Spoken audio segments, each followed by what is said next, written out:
गुरुदेव और माँ गायत्री के चरणों में कोटि कोटि नमन करते हुए, गुरुदेव को साक्षी मानते हुए आज हम जानेंगे माँ गायत्री को बहिष्कृत क्यों किया गया, इसके पीछे आखिर क्या कारण थे, हम जानने की कोशिश करते हैं।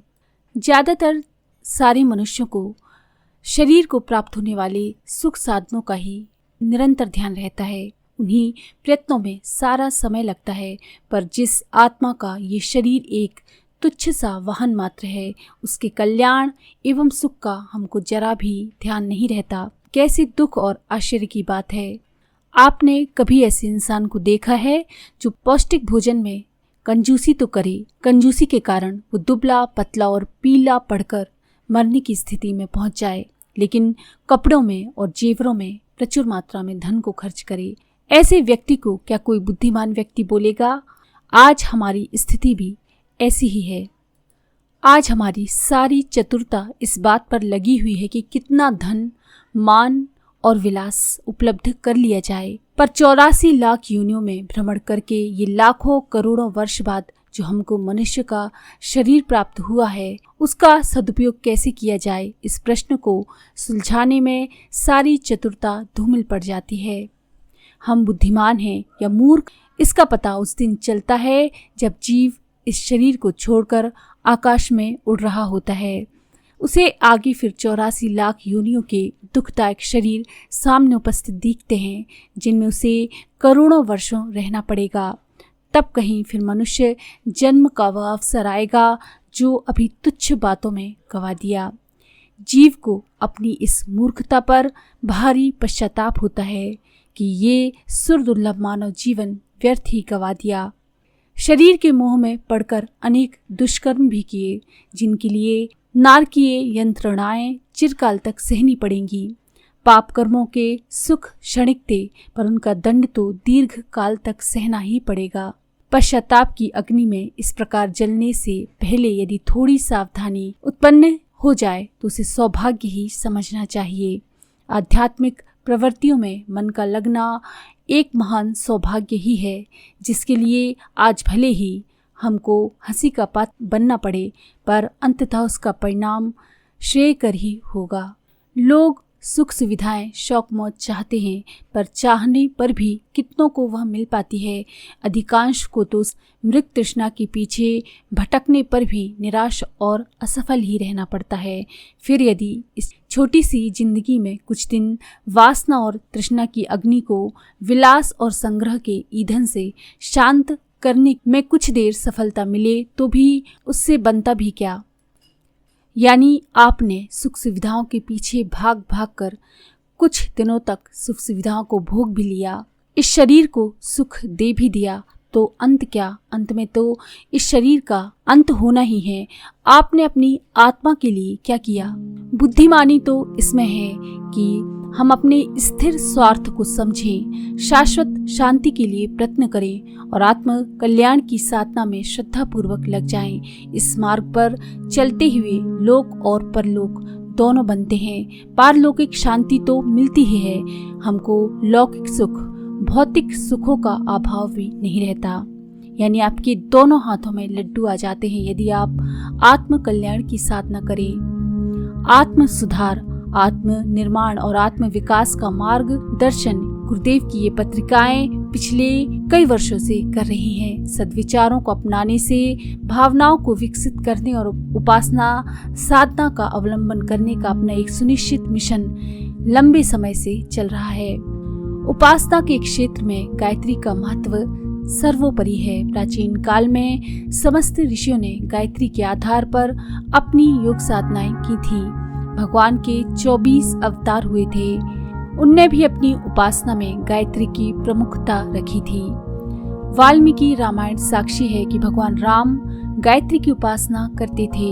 श्रीमद् भागवत से स्पष्ट है कि श्री कृष्ण भगवान की उपासना का आधार गायत्री था।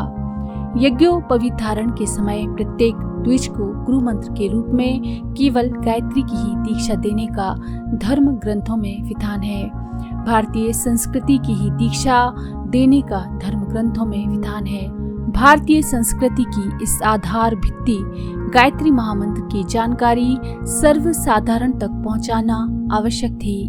महाभारत के बाद आए हुए अज्ञान अंधकार युग में जो नाना मत मतांतर और संप्रदाय बरसाती मेढकों की तरह उपज पड़े थे, उनने उपासना के मूल आधार को हटाकर अपना अपना ही सिक्का जमा लिया था और गायत्री को शाप लगी हुई केवल ब्राह्मणों की गुपचुप कान में कहने की, सतयुग में जपने की आदि आशंका एवं उपेक्षा पैदा करने वाली बातें कहकर एक प्रकार से बहिष्कृत ही कर दिया था।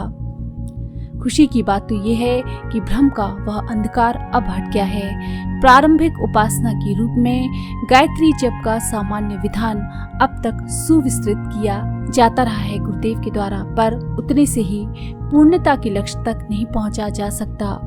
जब से मनोभूमि की शुद्धि तो होती है, जैसे जमीन को जोतने का जो कार्य हल बैल द्वारा संपन्न होता है, वही कार्य मनोभूमि की शुद्धि के लिए माला द्वारा गायत्री के जप से होता है। यानी माला एक तरह से हमारी मनोभूमि हल से जोतने का काम करती है।